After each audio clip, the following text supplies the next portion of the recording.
अस्सलाम वालेकुम। Hope you are all good. उम्मीद है आप सब लोग अच्छे से होंगे, खैरियत से होंगे। तो आज हम एक्सरसाइज 3.1 का क्वेश्चन नंबर 3 करेंगे। तो हम देखेंगे क्वेश्चन नंबर 3 क्या बोलता है। On comparing the ratios a1/a2, b1/b2, c1/c2, find out whether the lines representing the following pair of linear equations consistent or inconsistent। जो इंट्रोडक्शन का वीडियो था उसमें मैं एक बात बताना भूल गया था, ये कंसिस्टेंट और इनकंसिस्टेंट क्या होता है। तो यहां तक तो आपको पता है, ये मैंने पहले लेक्चर में दिखाया था। ये वाला अगर ये होगा तो ये लाइंस इंटरसेक्टिंग होगी, उसका ओनली वन सोल्यूशन होगा। अगर कोइंसिडेंट होगी इन्फिनिटली मेनी सोल्यूशन होगी। अगर पैरेलल लाइंस होगी तो नो सोल्यूशन होगा। तो अब मेरा कंसिस्टेंट और इनकंसिस्टेंट क्या होता है। अगर मेरे पास जो इक्वेशंस है अगर उनका सोल्यूशन है, यहाँ पे सोल्यूशन किनका है, इन दो का सोल्यूशन है, चाहे इन्फिनिटली मेनी सोल्यूशन हो चाहे ओनली वन सोल्यूशन हो, ऐसी इक्वेशंस को हम कहते हैं कंसिस्टेंट। तो यहाँ पे मेरी कंसिस्टेंट कौन कौन सी बच जाएगी। अगर a1/a2 b1/b2 के बराबर नहीं हुआ, और कौन सी, जब ये तीनों रेशियोज सेम होंगे और जब इसका कोई सोल्यूशन नहीं होता, जब लीनियर इक्वेशन का कोई सोल्यूशन नहीं होता, तो इसको हम कहते हैं इनकंसिस्टेंट। होप आप सब लोगों को समझ आ गया होगा कंसिस्टेंसी और इनकंसिस्टेंसी क्या है। अगर आपको ये समझ नहीं आ रहा ये क्या है, तो आप मेरा पहला लेक्चर देखिए, जो लीनियर इक्वेशन पे पहला लेक्चर है वो देखिए, वहां पे आपको सब समझ आ जाएगा। तो यहां तक तो आपको समझ आ गया होगा। अब हम क्वेश्चन स्टार्ट करते हैं। तो चलिए देखते हैं हमारा क्वेश्चन क्या है। तो क्वेश्चन तो मैंने पढ़ा, तो यहाँ पे इसके दो पार्ट हैं, एक पार्ट ये है एक पार्ट ये है। तो मैं यहाँ पे इसको दो हिस्से करूंगा, अलग अलग से दोनों पार्ट दिखाऊंगा। तो पहला पार्ट अगर मैं देखूं, ये इसकी एक इक्वेशन है और दूसरी इक्वेशन ये है। अगर मैं इसको कंपेयर करूं किससे, स्टैंडर्ड फॉर्म से, तो जरा मैं इसको ऐसे लिख सकता हूं 3x + 2y। ये यहाँ पे इक्वल के इस साइड से +5 है, यहाँ पे जाके -5 बन जाएगा = 0। और दूसरी इक्वेशन 2x - 3y -7। ये +7 इक्वल के उस साइड से अगर यहाँ लाऊं तो -7 = 0। अगर मैं इसको अब कंपेयर करूं जनरल फॉर्म से, जनरल फॉर्म मेरी क्या होती है, a1x + b1y + c1 = 0। और यहाँ पे a2x + b2y + c2 = 0। तो ये जनरल फॉर्म से जब मैं कंपेयर करूंगा तो यहाँ पे a1 कितना आएगा, a1 = 3। अब b1 भी निकालना है, कामा b1 y का कोएफिशिएंट 2, कामा c1 अगर मैं इस +5 को, मैंने पिछले क्वेश्चन में बताया, +5 को, इस -5 को मैं ऐसे लिख सकता हूं +-5। तो ये क्या आएगा, c2 मेरा, c1 मेरा -5। होप आप सब लोगों को ये समझ आ गया होगा। इसी तरह अगर मैं इस इक्वेशन में देखूं, इस वाली इक्वेशन में कंपेयर करके देखूं, a1 कितना होगा, a2 कितना होगा 2, कामा b2 कितना होगा, b2 -3 होगा, एंड c2 कितना होगा, -7 होगा। अब हम रेशियोज को कंपेयर करेंगे। तो अब क्या करेंगे, हम पहले निकालेंगे a1/a2 किसके बराबर आएगा, a1 3, a2 2, यह आएगा 3/2, कामा b1/b2, b1 क्या है 2 और b2 क्या है 3, 2 / -3, और कामा c1/c2, और c1/c2 भी देखेंगे। c1 क्या है मेरा, c1 मेरा है -5 / -7, माइनस गया आया 5/7। तो यहाँ पे क्या मिला मुझे, here a1/a2 is not equal to b1/b2। मैंने कहा था जब हमें यहाँ पे ही ये नॉट इक्वल टू निकले तो c1 और c2 की तरफ जाने की जरूरत नहीं है। तो क्या कहेंगे हम यहीं पे, मैंने पहले लेक्चर में, मैंने अभी आपको बताया, जब इसका सोल्यूशन होगा, हाँ इसका सोल्यूशन होगा, ओनली वन सोल्यूशन। अगर इसका सोल्यूशन है तो ये लाइंस क्या बना, दो ये पेयर ऑफ लीनियर इक्वेशन क्या है, कंसिस्टेंट है। तो देयरफॉर लाइंस आर कंसिस्टेंट। तो आप जल्दी ये नोट कर लीजिए, फिर हम इसका सेकंड पार्ट करेंगे। पॉज करके आप ये नोट कर लीजिए। अब हम चलते हैं सेकंड पार्ट की तरफ। तो सेकंड पार्ट की तरफ अगर मैं इसकी भी सिंप्लीफाइड फॉर्म लिखूं, तो इसकी सिंप्लीफाइड फॉर्म क्या आएगी, 2x minus 3y minus 8 is equal to 0। क्या लिखूंगा 2x plus minus 3 into y plus minus 8 equal to 0। और ऐसे यहां से भी 4x माइनस 6y, ये यहाँ पे प्लस 9 यहां चला जाएगा माइनस 9 इज इक्वल टू 0। अगर मैं लिखूं 4x plus minus 6 into y plus minus 9 equal to 0। अरे माइनस प्लस होता है माइनस, माइनस प्लस फिर से माइनस, ये वही इक्वेशन बन जाएगी। अब मैं इसकी जनरल फॉर्म लिखूंगा। जनरल फॉर्म क्या होती है a1x plus b1y plus c1 is equal to 0। इस साइड से भी a2x plus b2y plus c2 is equal to 0। अब अगर अब इनको आप कंपेयर करें, ऑन कंपेयरिंग हमें क्या मिलेगा, जरा देखिए हमें क्या मिलेगा। a1 is equal to, a1 किसके बराबर आया 2 के बराबर। b1 is equal to, b1 किसके बराबर आएगा -3 के बराबर। c1 इक्वल टू, c1 आया -8 के बराबर। इसी तरह इस साइड से भी a2 किसके बराबर आएगा 4 के बराबर। b2 किसके बराबर आएगा -6 के बराबर। c2 किसके बराबर आएगा -9 के बराबर। तो अब हम देखेंगे, हम क्या करेंगे, अब हम रेशोज लेंगे।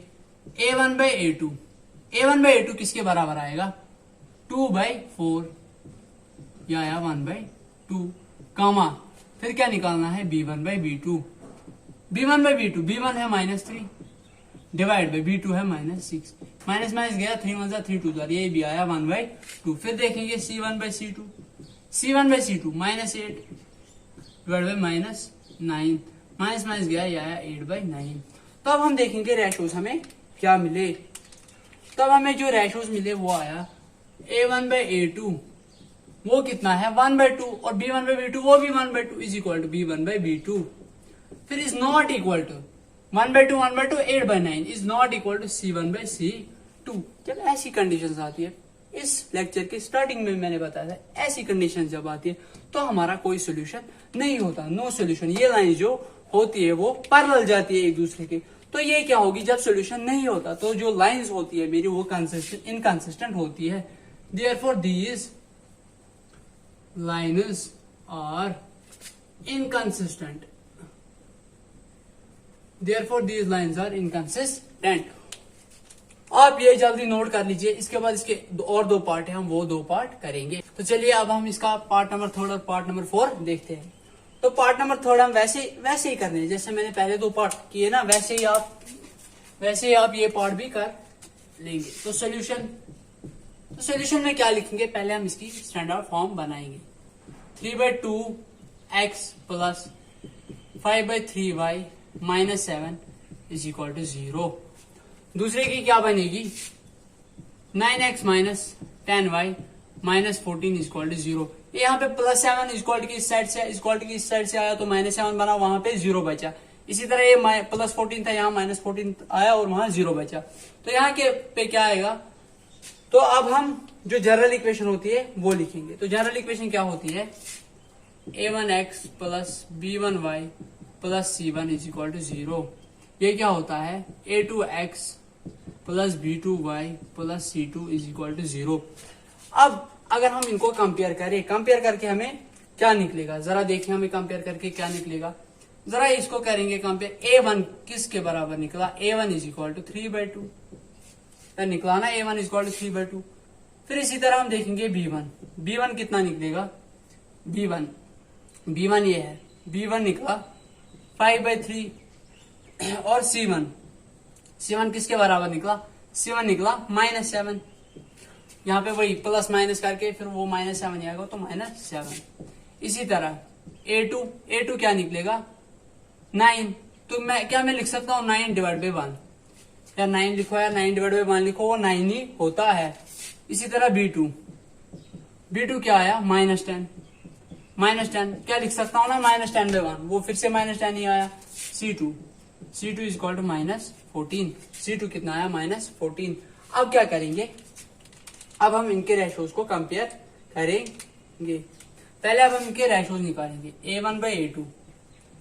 A1/A2 किसके बराबर आएगा? 3/2 डिवाइड बाई 9/1। तो यहाँ पे रेसिप्रोकल हो जाएगा, ये PQRS। तो ये क्या, ये मान लो P, ये होता है PQRS।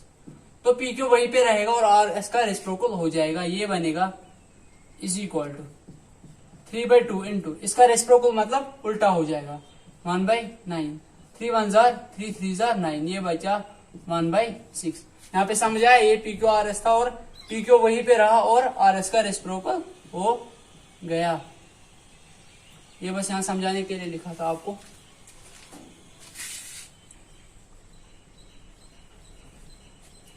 तो क्या था,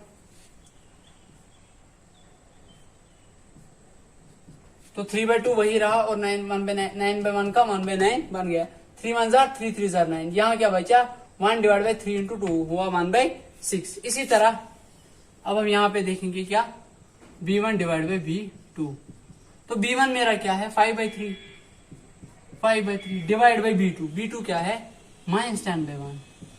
यहाँ पे भी वही होगा रेसिप्रोकल, 5/3 वही पे रहेगा, ऊपर क्या आएगा -1/10।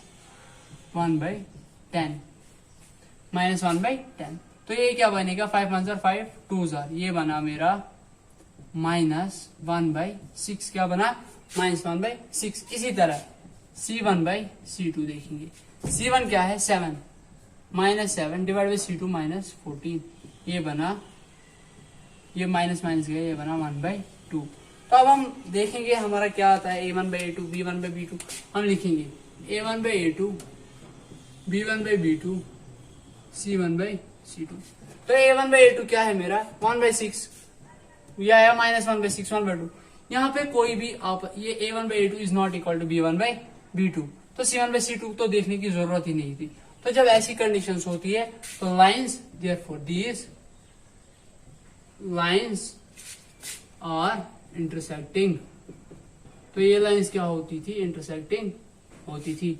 लाइंस इंटरसेक्टिंग होती है तो उसका सोल्यूशन होता है। तो दीज लाइंस आर, फिर क्या होगा, दीज लाइंस आर कंसिस्टेंट।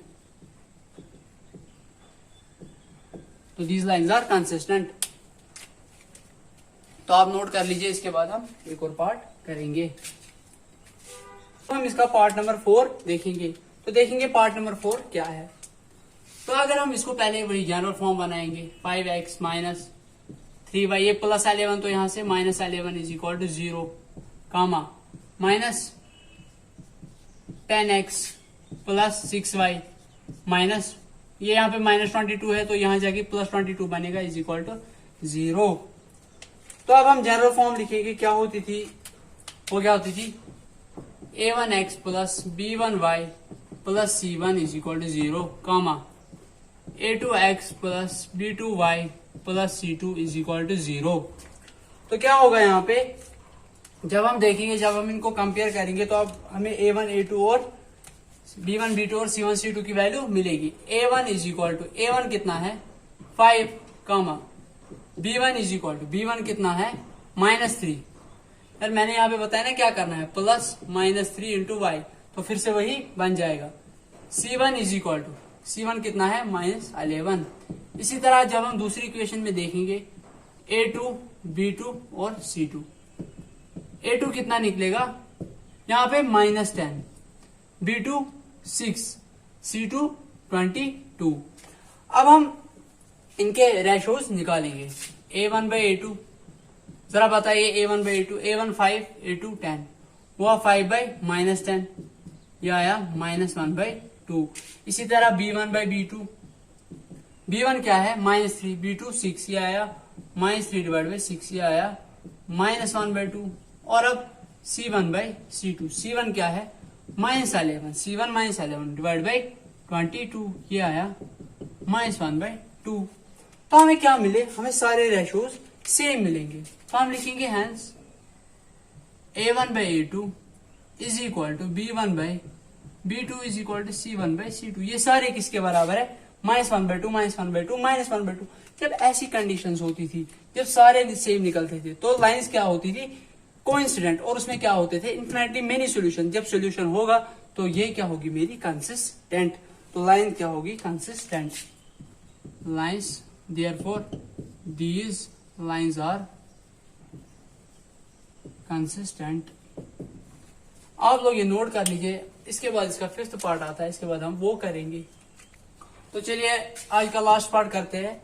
तो अब हम लास्ट पार्ट देखेंगे क्या है। तो सॉल्यूशन